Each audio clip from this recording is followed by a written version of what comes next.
এই যে ভীষণ কষ্ট হলেও তোমায় ছাড়া থাকি, তোমাকে মন চাইলেও দেখতে পারি না, ছুঁতে পারি না, কথা বলার প্রবল ইচ্ছে হয় সত্ত্বেও বলতে পারি না।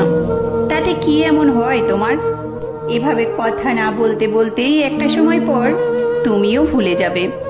কথা না বলতে বলতে, দেখা না হতে হতে, না ছুঁতে ছুঁতে একটা সময় ঠিক সয়ে যাবে। সোনা পুড়েই তো খাঁটি হয়, ঠিক তেমনই বিরহ আনলে হৃদয় পুড়তে পুড়তে ঠিক সব সয়ে যায়। তুমি দিব্যি থাকার পরেও এই একা থাকার অভ্যাস, কথা না বলার অভ্যাস তুমি না থাকলেও দারুণ কাজে দিবা। এই যে এখন ভীষণ দেখতে ইচ্ছে করছে, কিন্তু দেখতে পাচ্ছি না। তোমার পাশে বসে থাকতে ইচ্ছে করছে, কিন্তু পাচ্ছি না। এই না পাওয়ার আক্ষেপ নিয়ে একদিন ঠিক সব সামলে নিতে পারবো। তোমার না থাকা জুড়ে মনের গহীনে লুক্কায়িত দুঃখ আর ভোগাতে পারবে না। তোমার থাকা আর না থাকা সমান আমার কাছে। যদি সত্যি কবু না থাকো, যদি চোখ থেকে দূরে সরে যাও, যদি আর কখনো কথা না হয়, সেদিন আর আক্ষেপ হবে না। আজ থেকেও তুমি অত দূরে, কত দূরত্বে তোমার বসবাস। চোখ থেকে সরে যেতে যেতে মন থেকেও সরে যাবে একদিন। এই যে কথা না বলতে বলতে, দু চোখ ভরে না দেখতে দেখতে একদিন ঠিক অনিয়মেই ভালোবাসাটাও নষ্ট হয়ে যাবে। তুমি থাকবে না, শুধু হৃদয় জুড়ে হাহাকার থেকে যাবে। তবে কাঁদবো না আর সেদিন, দুঃখও পাবো না। একদিন আমারও অভ্যাস হয়ে যাবে, তুমিও সুখে থাকবে আমায় ছাড়া। এভাবে অবহেলায় পড়ে থাকবে শুধু স্মৃতিরা। তুমিও ভুলে যাবে সব কিছু মনে রাখার দায় মানুষ কখনো নেয় না। তুমি কি সত্যি ভাবছো তুমি জিতে গেছো?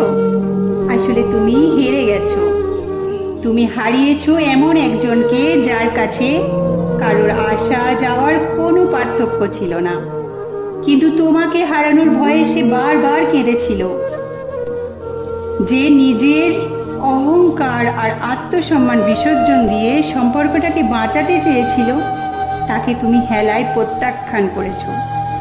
এমন এক দুর্লভ আশীর্বাদকে তুমি অবজ্ঞা করেছো, যা সবাই পায় না।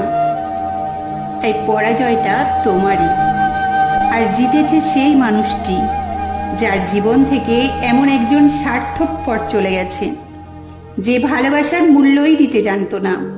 দিন শেষে শূন্যতা তোমারই থাকবে, তার নয়। নীরবতা একটা অদৃশ্য ভাষা, যেখানে হাজারটা কষ্ট কোনো শব্দ ছাড়াই কথা বলে, আর সেই নীরবতার ভেতরেই চলতে থাকে প্রতিদিনের যুদ্ধ। আজকে আমার এই ভিডিওটি তোমাদের কেমন লাগলো অবশ্যই তোমাদের একটা ছোট্ট মন্তব্যের মাধ্যমে জানিয়ে যেও। আর আমার চ্যানেলে নতুন বন্ধু হলে চ্যানেলটা সাবস্ক্রাইব করার অনুরোধ রইল। ভিডিওটা ভালো লাগলে একটা লাইক করো। আর সবাই ভালো থেকো, সুস্থ থেকো, সবার ভালোবাসার মানুষদেরকে নিয়ে। আমার ভিডিওটি এতক্ষণ ধরে দেখার জন্য বা আমার কথাগুলো মনোযোগ দিয়ে শোনার জন্য তোমাদের সকলকে অসংখ্য ধন্যবাদ। সবাইকে অনেক